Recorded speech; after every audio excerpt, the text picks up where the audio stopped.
You ever get the feeling a place remembers you long after you leave? Tonight, we dive into three true, bone-deep stories from the halls of a psychiatric ward. A locked room that shouldn't exist, a patient who vanishes from a padded cell, and a window that doesn't reflect what you expect. Stay with me. If you like being unsettled, hit like now and subscribe so you don't miss the rest. Ready? Lights off. Headphones in. Let's begin.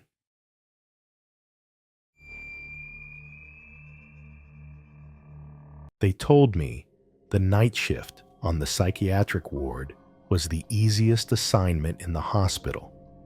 Fewer procedures, fewer visitors, fewer distractions. But that's not true. Nights strip away the distractions. They leave you alone with the patients and with the ward itself. My name is Jasmine Cole, and I've been a psychiatric nurse for 6 years. I've worked with everyone, from teenagers struggling with depression to patients so deep in psychosis they couldn't remember their own names. I thought I'd seen every side of the human mind. I thought wrong. It started last winter when I was covering a quiet night in Ward East, the oldest wing of the hospital. The walls there still have lead paint sealed under new layers, and the ceiling vents rattle like bones in the wind.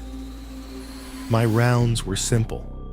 6 patients, all heavily medicated, all supposed to be sleeping. At 2:45 a.m., I stopped at room 11.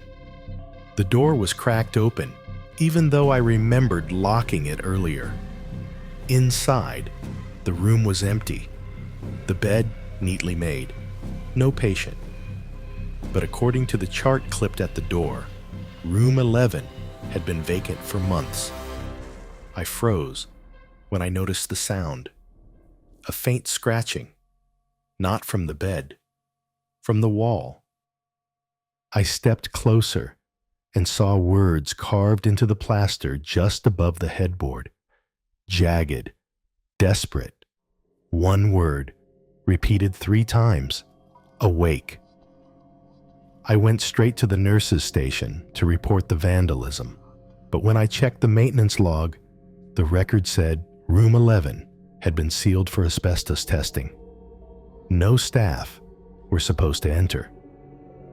By the next night, the scratches had multiplied. Entire sentences now. Don't give me the pills. Don't close my eyes. Don't let them take me. Every shift after that, the writing grew. It wasn't graffiti. It was like a patient's journal, carved into stone. Medications listed, descriptions of staff I knew by name. But the dates didn't make sense. They stretched back years before I'd even started working there. On my 5th night, I stayed outside the room, determined not to go in. I checked my watch, 3:17 a.m., and heard something I'll never forget. A voice whispering from inside. Jasmine, you wrote this. When I finally opened the door, the walls were bare. Smooth, clean, no scratches at all. Just a made bed in an empty room. But when I clocked out at sunrise, I noticed something tucked in my scrub's pocket. A dull metal object. A broken piece of plaster. On it, carved deep enough to cut skin, was my own handwriting. My name, followed by a single word, awake.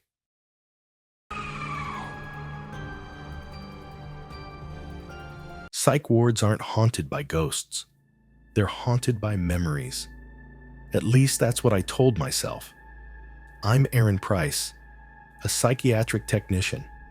My job is simple. Watch the patients, keep them safe, and keep myself out of trouble. It was easier before the incident in Quiet Room B. The quiet rooms are padded isolation cells, windowless, soundproof, meant to keep patients from harming themselves. We check them every 15 minutes. No exceptions. One night, about 6 months ago, we had a young woman brought in by police. 23 years old, manic, screaming that she hadn't slept in 9 days.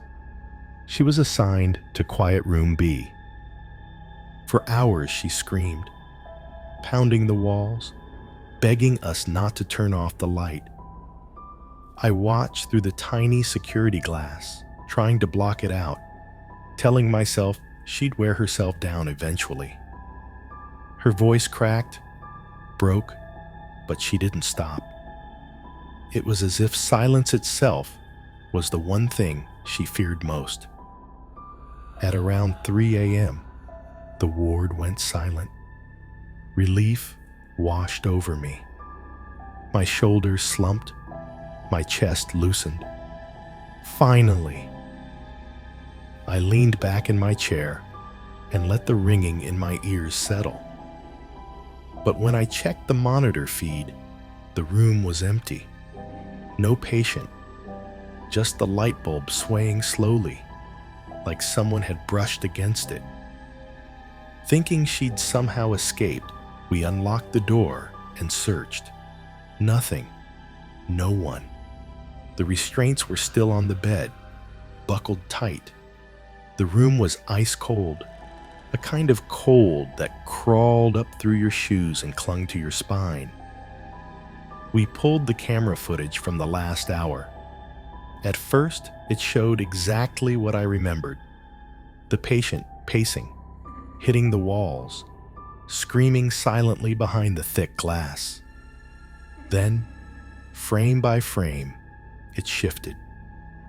Her movements blurred, stretching unnaturally, like the video itself was being pulled apart. Sometimes her body looked doubled, overlapping with itself, like the camera couldn't decide where she was. And then, in the final seconds before she disappeared, she stopped. She froze mid-step, lifted her head slowly, and pressed her face to the lens. Her eyes were wide, unblinking, the whites filling the frame. Her lips moved once, deliberate. No sound came through. The system didn't record audio, but I could read her lips. She said, "You're next." That was 6 months ago. Quiet Room B has been closed ever since. The logs say plumbing issues, but I still walk past it every night. And sometimes, when the hallway is empty, I hear pounding from inside. 15 minutes apart, every time, like clockwork. At first, I told myself it was my imagination, my brain filling the silence. But one night, I timed it. I stood in the hallway, pretending to check charts. My watch hit 12:45. A single heavy thud echoed through the door. At 1 o'clock, another. 1:15. Again. By 2 o'clock, sweat was rolling down my neck. I couldn't pretend anymore. Something was in there, or something wanted me to believe it was. 2 weeks later, I made the mistake of lingering too long. The pounding came, louder this time, shaking the frame of the door. I felt the vibration run through the floor into my shoes. And then it stopped. For almost a full minute, nothing. I thought maybe, finally, it was over. Until I heard it, a whisper, not through the door, not from the room, from right behind me. "You're late." I turned so fast, I nearly lost my balance. The hallway was empty, just fluorescent lights buzzing overhead, shadows spilling too far across the linoleum. I didn't finish rounds that night. I didn't sleep either.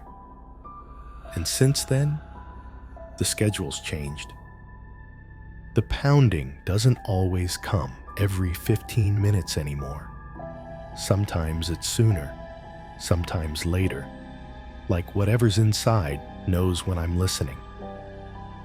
And last week, when I walked past, I didn't just hear pounding.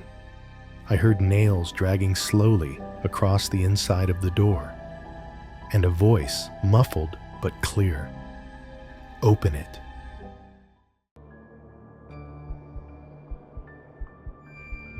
Some wards feel alive.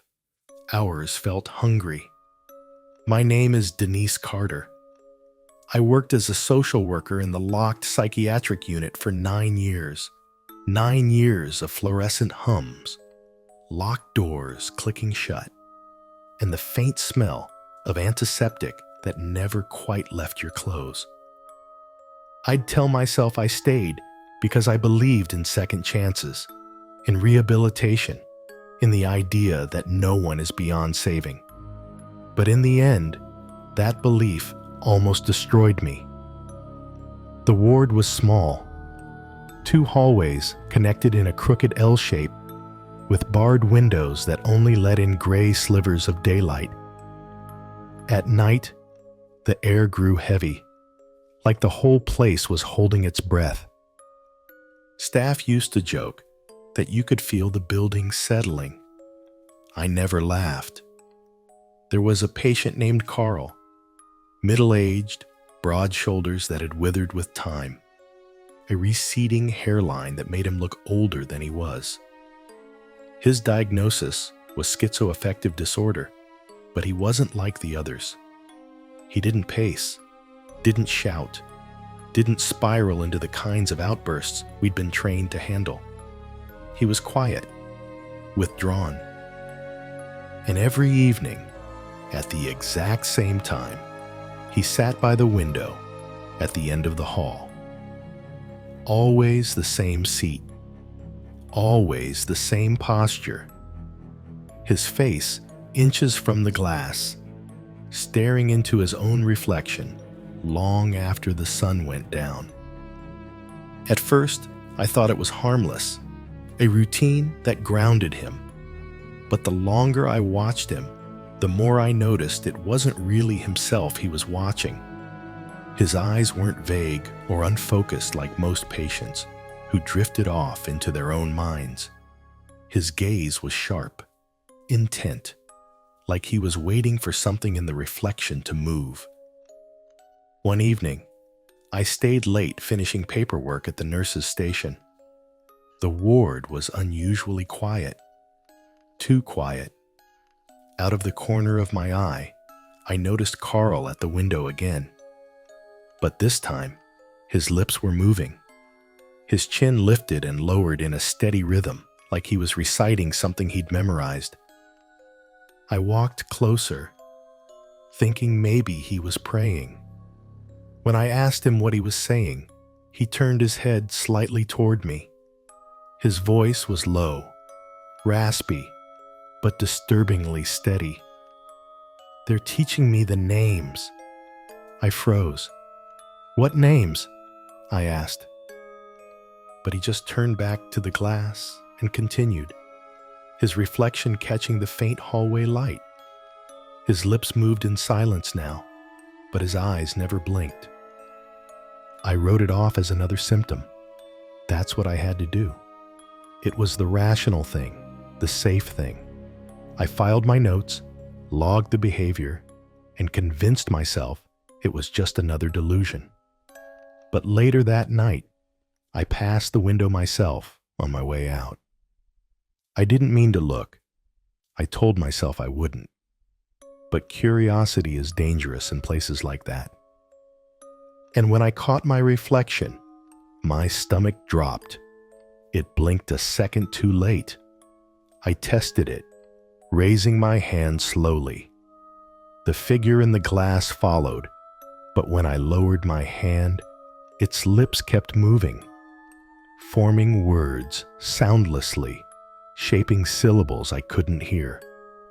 I stood there frozen until the overhead lights flickered. and I forced myself to look away. I didn't sleep that night. The next morning, Carl was gone. His bed stripped, his chart missing from the records, even his name erased from the census. When I asked the staff, they insisted we'd never had a patient by that name. Some of them gave me a look I didn't recognize, half pity, half suspicion, like they thought I was slipping. But I remember his voice, the certainty in it. They're teaching me the names. Now, when I pass that same window, I hear whispering.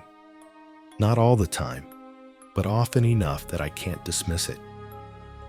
A hushed, urgent sound rising from the glass itself.